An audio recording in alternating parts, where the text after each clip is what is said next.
அண்மை செய்தி. கோவையில் 6ஆம் வகுப்பு படித்து வரும் 10 வயது சிறுமி பாலியல் வன்கொடுமைக்கு ஆளான அவலம் ஏற்பட்டிருக்கிறது.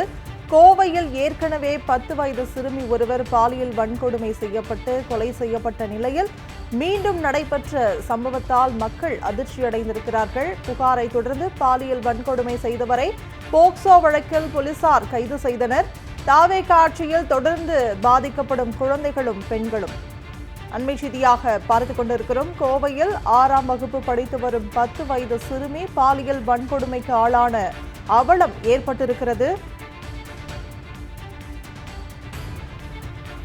கோவையில் 6ஆம் வகுப்பு படித்து வரும் 10 வயது சிறுமி பாலியல் வன்கொடுமைக்கு ஆளான அவலம் ஏற்பட்டிருக்கிறது. இது தொடர்பான கூடுதல் விவரங்களை கோவை செய்தியாளர் சிவனேசனிடம் கேட்கலாம். வணக்கம் சிவனேசன். வணக்கம் சந்தியா. அதாவது பாத்தீங்கன்னா கோவை ரேஸ் கோர்ஸ் பகுதியில அரசு குடியிருப்புல குடியிருப்பு வருபவர் பாத்தீங்கன்னா முத்துக்குமார். இவர் பாத்தீங்கன்னா இவர் வீட்டின் அருகே 10 வயது சிறுமி வைக்கிறதுங்க. இதுல அந்த எதிர் வீட்டு இருக்கிறதுனால பாத்தீங்கன்னா இவர்கள் குடும்ப நண்பர்களாக இருந்துள்ளனர். இந்த நிலையில் பாத்தீங்கன்னா முத்துக்குமாருடைய மனைவி பிரசவம் பார்ப்பதற்காக அவருடைய சொந்த ஊருக்கு சென்றுள்ளார். இந்த நிலையில இவர் தனியாக இங்க வசித்து வந்திருக்கிறார். இங்க அப்போது பக்கத்து வீட்டில் இருக்கக்கூடிய சிறுமி இவர் வீட்டுல விளையாடுவதும் செல்வதுமாக வழக்கமான ஒன்றாக இருந்துள்ளது. இந்த நிலையில அதாவது இந்த நிலையில பாத்தீங்கன்னா இவர் முத்துக்குமார் வீட்டுல அந்த அதாவது சிறுமிக்கு பக்கத்து வீடுனால அந்த பெற்றோர்களும் பாத்தீங்கன்னா அவர்களும் அதாவது பக்கத்து வீடு தானே என்று அவர்களும் அனுமதித்துள்ளனர். இந்த நிலையில் தான் சிறுமிக்கு சமைத்து தருவதாக கூறி இவர் வீட்டிற்கு அழைத்து சென்றவர் அந்த சிறுமியிடம், அதாவது இது 10 வயது சிறுமி 6வது படிக்கக்கூடிய இந்த சிறுமியிடம் அதாவது பாலியல் பலாத்காரத்தில் இவர் ஈடுபட்டதாக கூறப்படுகிறது. இதை எடுத்து பாத்தீங்கன்னா சிறுமி அவரிடமிருந்து தப்பித்து வீட்டுக்கு ஓடி வந்தனர்.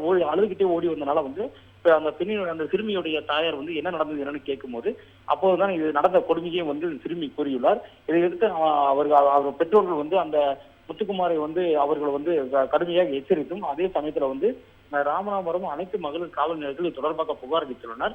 இந்த புகாரின் அடிப்படையில் காவல்துறையினர் அந்த முத்துக்குமாரை பிடித்து விசாரணை செய்துள்ளனர்.